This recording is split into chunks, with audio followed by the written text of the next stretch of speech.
יש פה כלי ביתי בעצם למשיכה של ריבנט. זה ריבנט, תבריג, M8.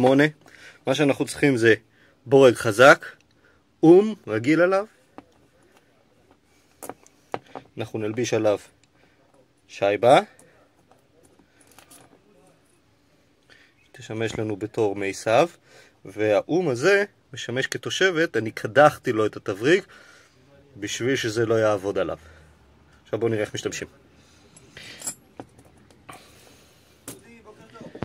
בוקר אור. טוב, אז הרעיון זה בעצם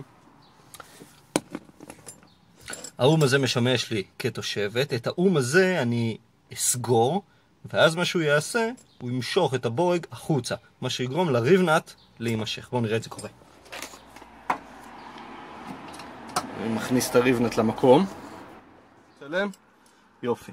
אז זה בשביל שהעסק לא יסתובב, זה בשביל שהפנימי לא יסתובב.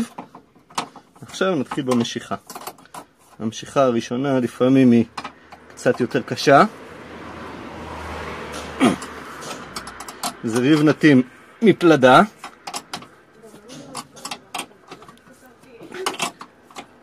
אפשר ממש להרגיש את המשיכה. מהרגע שהם מקבלים בטן, העסק מסתובב הרבה יותר קל.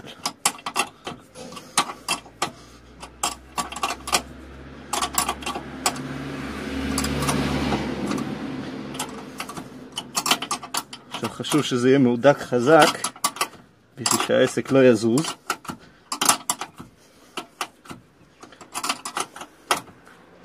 במקרה הזה אמנם הוא תפוס על פח מסכן, ויש שני חורים מהצדדים, אבל אין על הקטע הזה עומס, אז זה יחזיק.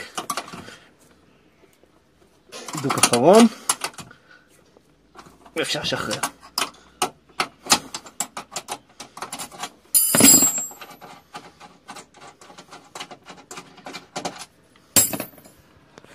זהו, יש לנו תבריג.